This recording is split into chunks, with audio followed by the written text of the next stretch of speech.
So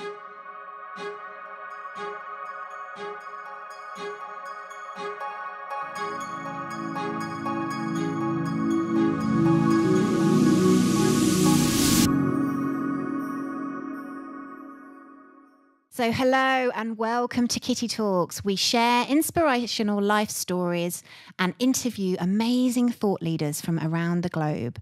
And today I have with me an amazing guest. I've read 2 out of 7 of his books. He is the renowned psychiatrist and motivational speaker, Dr. Norman Rosenthal. Norm, welcome to Kitty Talks. Well, thank you, Kitty. It's just lovely to be here with you. And this conversation, I have been thinking and just getting excited about the conversation we are going to have, Norm, because I have to say I love the 2 books I've read. I really, really enjoyed. And I know that you're a huge advocate, aren't you, for transcendental meditation? And that's one of my passions. Well, yes. Guilty as charged. I am a great supporter of it. I practice TM myself. I have recommended it to my clients and patients and friends. And I've been very pleased with what I've seen. And I'm looking forward to sharing that with your guests. And would you mind just telling my audience a little bit more about who you are and what you're doing currently in the world? Yes, well, I'm formally trained as a psychiatrist, born and raised in Johannesburg, South Africa, which is where my funny accent comes from. Just a little bit there still. And then I went to New York City and trained as a psychiatrist at Columbia, and then came down to the National Institute of Mental Health here in Bethesda, Maryland, which is where I still live. And over there, I researched for a couple of decades, with the major contribution being identifying seasonal affective disorder and the winter blues, and pioneering the work with light therapy as a treatment for that condition, which I'm glad to say has become a very widespread, well-accepted treatment at this point. So that was my research background. All along, I had a private practice as well. And I treat and coach people depending on what they need, and have always enjoyed being very open-minded about all the kinds of things that can help people. And in the context of that, I came across a young man who has bipolar disorder that I was treating medically. And he said to me, you know, what is really making me happy 90% of time is not just your medicines, it's this TM. And we began to talk about it, and he urged me to get back to it because I had done it many years before and I'd let it slide off my priority list. And he said, you know, you really need to try. And he kept at me.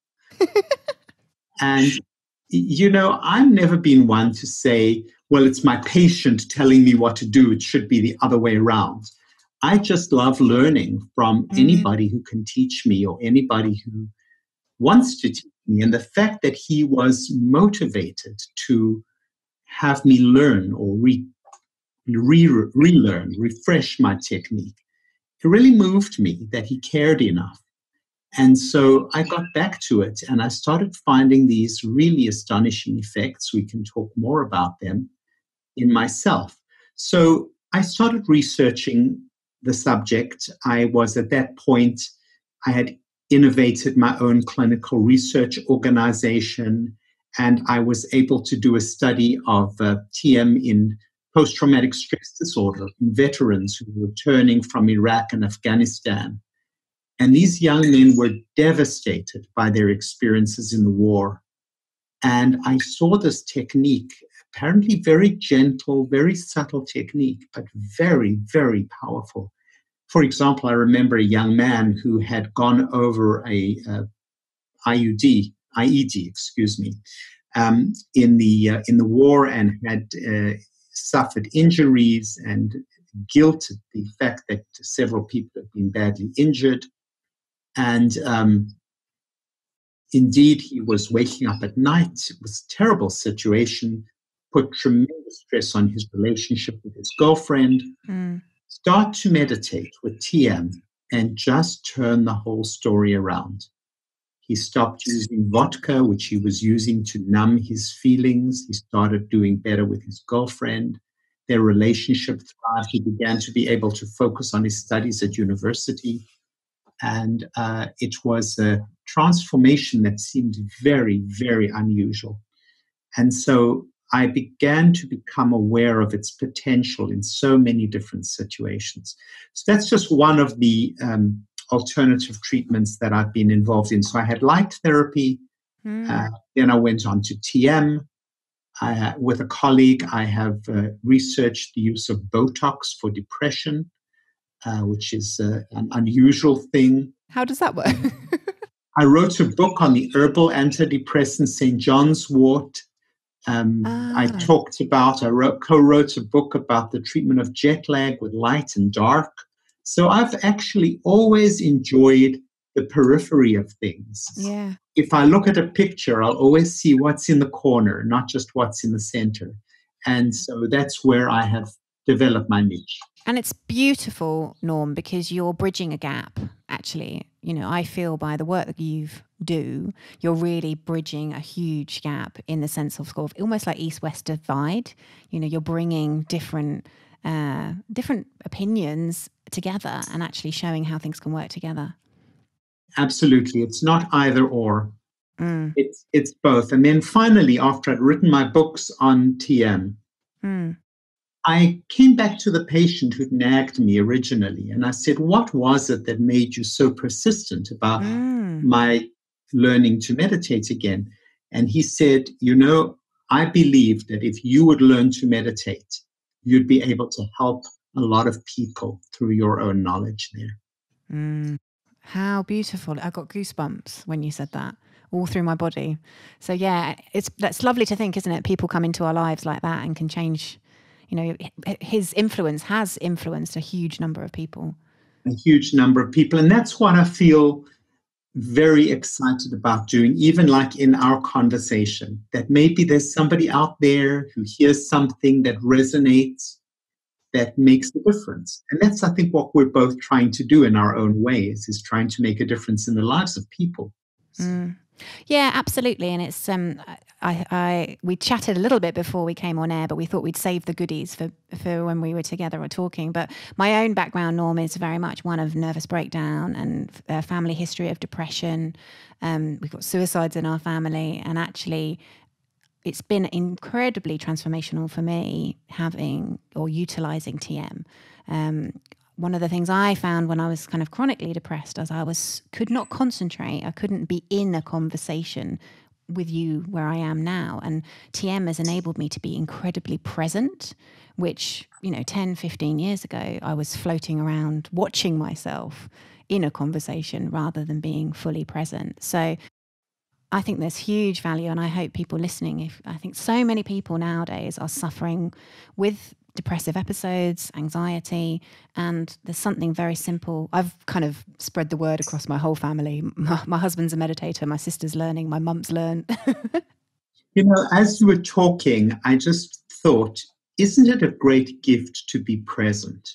And it's something that can so easily be taken for granted, but it shouldn't be, because if you're in pain and if you're distracted, it's hard to really be there with somebody else. And just the ability to be present is a great gift. And you've reminded me that's one more thing to be grateful for. Well, I think when you're anxious, you're almost worrying about things that haven't happened. You're in the future. But when we're depressed, we can quite often be stuck in the past. And I think that's the beautiful gift of being present, is there's nothing wrong in the present. Everything is perfect. Yes, I agree. And in fact, I did ask people in my latest book, Supermind, I interviewed over 600 long-term meditators, and I asked them, is it easier to be present? And they said yes.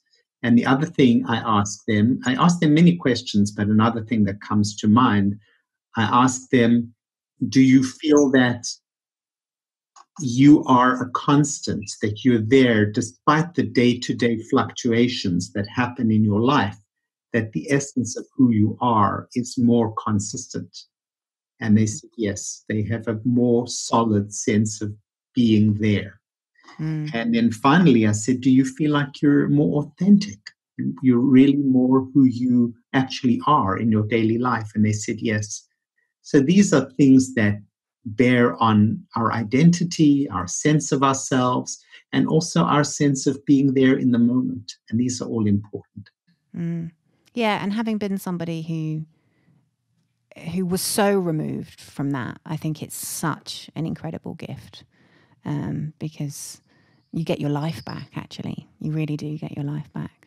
So it sounds to me like your career evolved beautifully. Obviously, this patient had a huge impact on your work, and obviously you became a massive advocate of TM. And I know you do a lot of motivational speaking as well. So I know you're doing a talk up in Edinburgh shortly at the end of this month. So we've got the dates of the 30th of July up in Edinburgh, and it's all around creativity. So can you talk to me a little bit more about TM and creativity? Yes, I think so many of us are trying to access the things in ourselves that are particular, that are unique. What is our unique role? What can we contribute that is specifically a function of who we are, our experiences, our insights, our ideas, our thoughts? How can we not only make a difference, but do it in a way that has our unique stamp on it? I think that's what creativity really is to me. And creativity can come in many different forms. One can be a creative parent. One can be, creative in terms of how you live your life. Or you can be a creative business person or creative entertainment person. I've tried to be a creative psychiatrist and a creative writer. It knows no bounds. So it's very exciting to help people unleash their creativity. And that's something that I have relished and that I enjoy in my daily life. But one way to unleash one's creativity is to learn to meditate with TM. And we should get into the nuts and bolts of it, because basically the word transcendental meditation, what is transcendental? Transcendental means accessing a state of consciousness that's different from the three ordinary states of consciousness, which are waking, sleeping, and dreaming. So what is this fourth state of consciousness? To somebody who hasn't been there, it sounds very ethereal, or as we would say in the States, woo-woo. I myself, I'm a very strange mix of being open-minded and skeptical at the same time. So I do challenge things. I don't kind of accept any strange idea that happens to come my way. I do challenge it, but I'm also open to it, because if you aren't open to new ideas, you're going to miss a lot. So I was open to it, but I'd never experienced it. So let me tell you what it is. It's a state of consciousness where you are awake, where you're alert, but you're very peaceful. And there's not necessarily any content to the consciousness. In other words, even though you're conscious and even though you're not asleep, and if somebody dropped a pin, you would hear it. You're not thinking about anything in particular. What do I have to do today? Where am I going tonight? What time is it? What day is it? Where is it? None of that seems to kind of matter as you enter what's being called pure consciousness. The writer Thoreau has spoken about his meditation, written about his meditation experiences as diving into a lake of the purest crystal. It's clear. It's crystal. There's nothing there. There's nothing blocking the light. And that's the state of transcendence. So you dip into that every time you meditate. Your breathing slows down. Physically, you become very calm and comfortable. And at the same time, you are able to access the well springs of creativity. It's so common to realize that people develop their creative ideas when you leave expect it, when you're most relaxed, when you're in the shower with that hot water hitting the back of your neck, or walking along thinking about nothing, or brushing your teeth. An idea will come to you because somehow you've kind of just let go. You're not attaching yourself to any specific line of thinking. And that's when your most brilliant, unusual, innovative ideas pop into your head. Or you might be grappling with some kind of problem. Could be a simple one in your daily life, or it could be a mathematical problem. It could be simple, it could be complex, but somehow pieces don't come together. And then there you are in the shower. There you are in your TM. There you are walking, hiking in the mountain, and bang, there it comes. Wonderful. Yeah, I have to say that my experience of transcendent, I feel like I'm melting in a beautiful way into the third dimension. Like I feel like I am one when I transcend, and it is the most beautiful place. Like you said, there's nothing. It's just a wonderful place to be, and I would totally concur with what you're saying about ideas. It's almost they drop in when you least expect them. And would you say, where do they come from in your opinion? They come from deep-seated parts of the brain. There is a deep-seated neural network called the default mode network.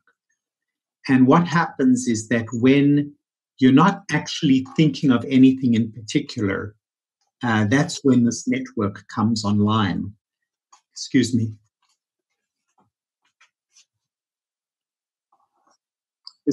The sneeze that eludes you.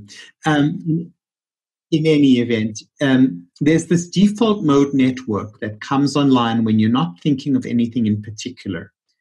And my suspicion is this network that is important in evolving creative ideas. And I think that's what's so special about TM, because in other kinds of meditation, where you're encouraged to focus on something, be it the breathing, be it an image, when you're encouraged to focus on something, that default mode network closes down and there's another network that lights up. And so I think that's probably part of the explanation, that there are these circuits that are going even when you're not actively attending to stuff. And that's probably one of the well springs of creativity. But I did want to mention that what we're collecting together in Edinburgh are some very creative people who, like yourself, have found meditation TM particularly to be extremely useful in their creativity. So we have John Perkis, who's written Brand New and other books. He is in the sphere of business and headhunting, who has found the TM to be very, very helpful. We're having other folks, sort of very, my list of here somewhere.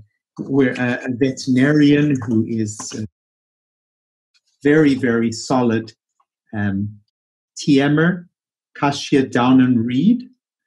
And we're having Tom Pringle, who calls himself a performance scientist, who's taught science to all kinds of audiences in a very innovative way.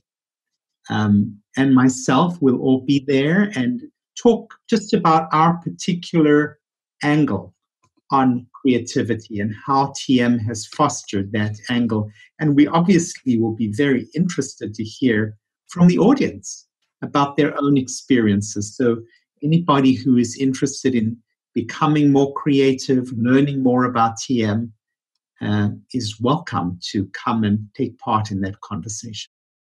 And we will have all of the details of the event in the show notes. So if you guys are in Edinburgh or living in the UK and you can get to Edinburgh, then we will put all the details in the show notes. But yeah, Dr. Norm will be talking about TM and creativity. And I suppose the most amazing thing about TM, would you agree, Dr. Norm, is it really can help you, it can help every individual, I suppose, maximize their potential.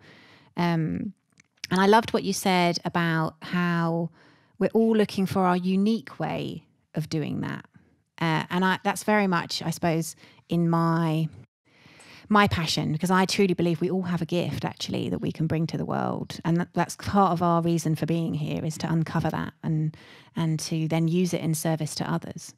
So I just think what you're doing is great. I think that's a lovely thought because we are all unique. Every brain is different and everybody's life experience is different.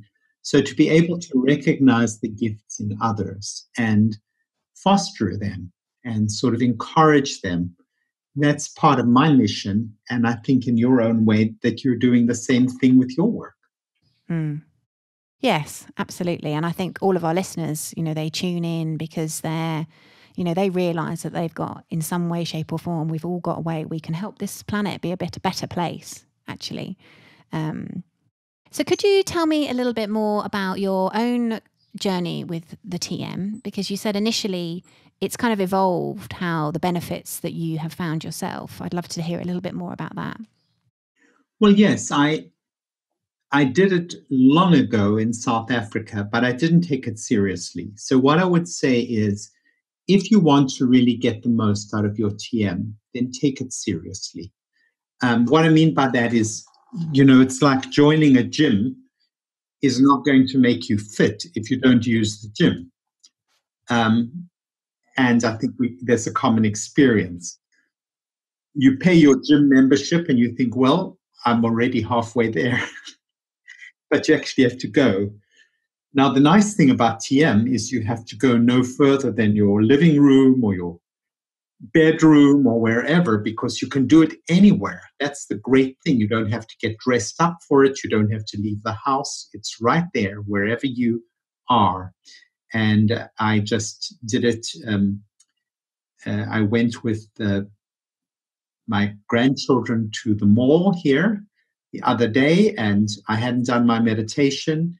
And I sat down on a comfortable chair in the middle of a busy suburban mall and did my meditation because, once you're used to it, you can go right into it. It's so strange. I remember I did it on a bus in Peru, going from Lima to the countryside, and there were cars honking all around and petrol fumes.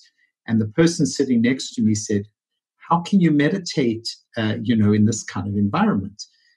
And I said, well, those noises, they actually have nothing to do with me. They're not salient. It's not like a mother listening to her child crying in the next room, her infant crying, who has to attend to it. I don't have to attend to these things. They're irrelevant to me. And I dipped into the transcendence. Now, I don't say go and seek out noisy places. I'm just saying do it there if you have to. But I have my own quiet spot. Where do you meditate, if I may ask, Kitty? On my bed. Okay.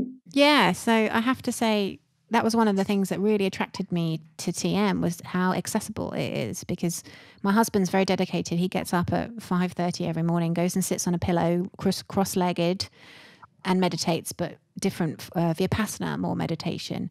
And I tried lots of different types of meditation, and I just didn't get on with them. And actually, I found them, I just couldn't get there.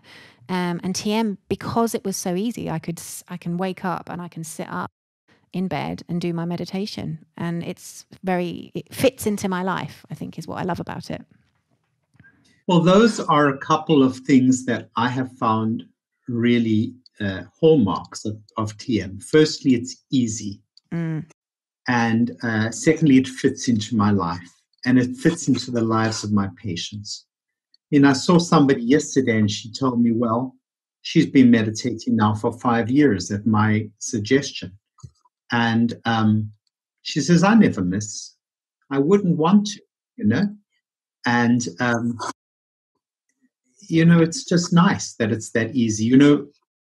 In our culture, there's the idea of no pain, no gain. You don't really get anything unless it's really difficult and you put in a lot of effort and it's quite painful and arduous.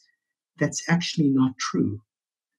Because here I've gotten a lot of gain with no pain. So they don't always go together. But you did ask me how it evolved. So I started off And I was skeptical. And yeah, it was pleasant, the time sitting there, thinking my mantra. But then I started to notice something strange happening. For example, let's say in the past, a colleague had sort of spoken to me gruffly or given me a funny look at the end of the day. I might have gone home and thought, no, what was he meaning by that? Why did he say that? Why did he use that tone? Why did he have that expression? And it might worry me enough to give him a call and ask him what was going on and confront him and create a little drama that we would both resolve, but that in retrospect was totally unnecessary.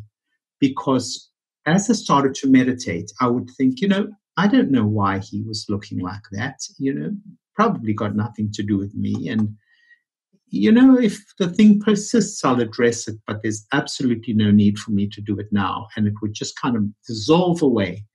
And what you find is that within 24 hours, most of the things that worry you go away because they're not important. They're worries of the moment.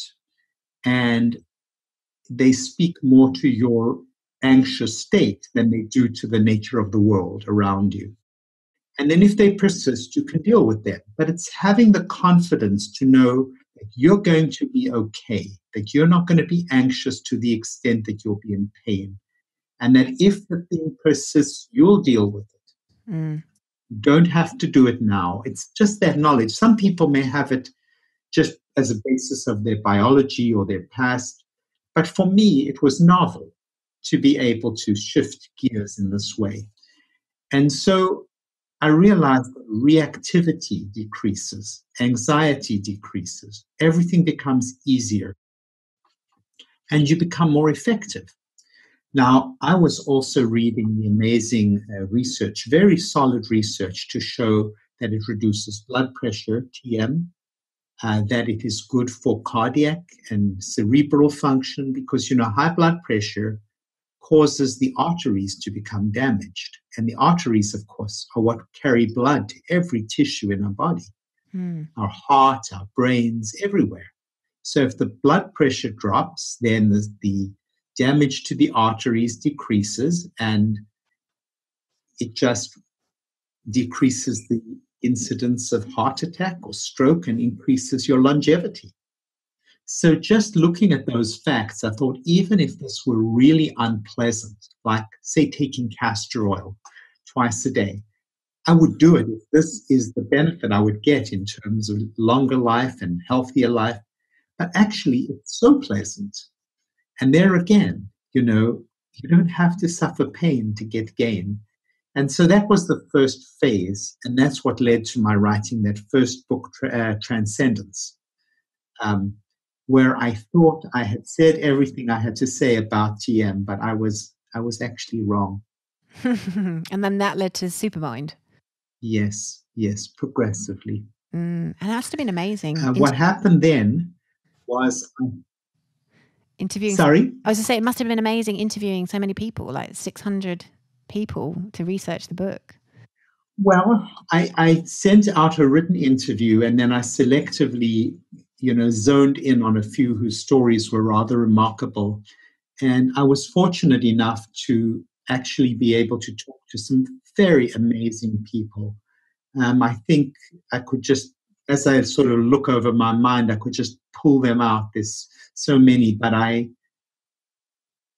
Megan Fairchild, she's a prima ballerina in the New York City Ballet, was having fainting episodes that were basically jeopardizing her career as a ballerina because you can't be fainting if you're on the stage. And the ballet company doesn't want the liability of having an injured ballerina, let alone what it would do to the show. And the doctors were not able to really help her. And then someone recommended that she start TM. And the fainting episodes stopped in their tracks. They just stopped. And she meditates to this day. And so it helps your body and mind work better together. And that comes in time. then it helps your memory.